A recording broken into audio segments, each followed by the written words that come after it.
Welcome to the deep dive. So if you ever played around with large language models, LLMs, you know the results can be, well, kind of all over the place. Sometimes amazing, sometimes just weird. Right, complete garbage sometimes. Exactly. So today we're really getting into why that happens. We're talking about prompt engineering. It's really the art and science of crafting your inputs so you get back something useful, something spot on. That's the goal, yeah. We want to help you move from just, typing in a question to becoming what we're calling a prompt architect. A prompt architect, I like that. Yeah, think about it. An architect designs the whole experience of a space, Yeah. right? Not just one wall. A prompt architect designs the whole interaction with the LLM. Okay. And that needs a bit of a mindset shift. Yeah. You have to focus really hard on figuring out the real intent behind a query. Don't just take "tell me about dogs" at face value. Ah, right. Do they want breeds? Care tips. Funny dog stories. You got to clarify. Precisely. You have to dig deeper. And critically, you need to anticipate where things might get confusing.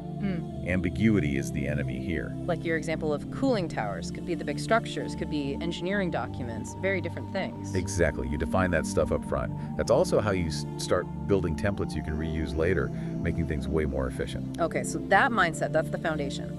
But you mentioned a protocol, 7 steps to actually build these prompts like an architect. Yep, a 7-step design protocol. This takes it way beyond just giving simple instructions. Where do we start? Step 1. Step 1 is all about clarity. Define the actual objective. Not just talk about prompts, but generate a 500-word blog post with 3 distinct sections. Be specific about the deliverable. Okay, crystal clear objective. Then what? Then step 2, context or domain. Yeah. You ground the prompt. If you're asking about a gene, you better be using biology terms, right? The right jargon for the field. Makes sense.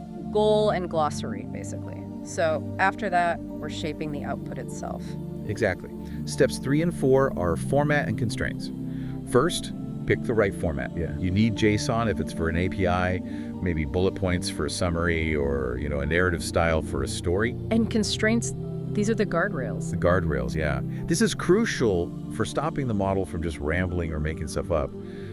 Things like word count, the tone, professional, casual, even the structure, like use H2 headers. Okay. And really powerful here, assigning a persona.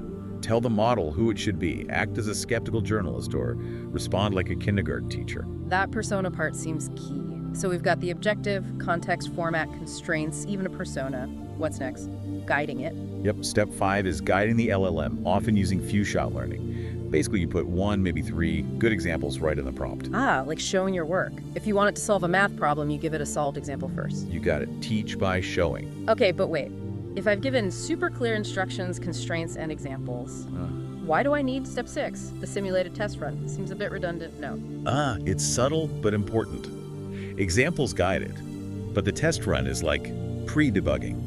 You mentally walk through it, predict how the LLM might mess up. Okay, so you're thinking, will it ignore the word count here, or will it forget the persona halfway through? Exactly. You try to catch those failure points before you waste a query.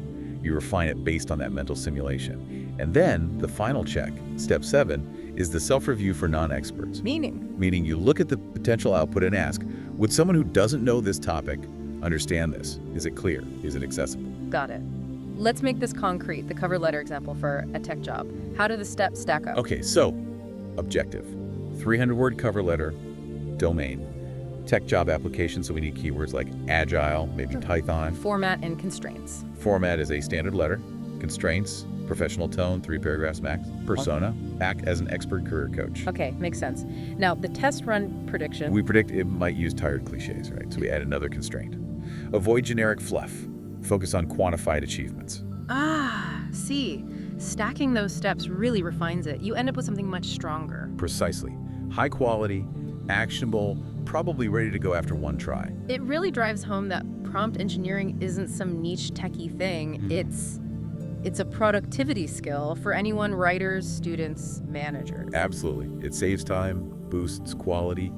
Good prompts are clear, they're constrained, and they often have a bit of creativity in how they're framed. It feels like a shift from just writing instructions to actually designing a whole interaction. That's the core idea. You're designing the conversation. Right. And thinking bigger picture every time you interact with these tools, it's a design opportunity. So the final thought for everyone listening. Yeah, the challenge for you is this. Think about your daily tasks. Writing that tricky email, summarizing a long report. How could applying these ideas, specific domain language, a clear persona, tight constraints, turn those into polished, one-shot outputs? How can you start building your prompt blueprints today?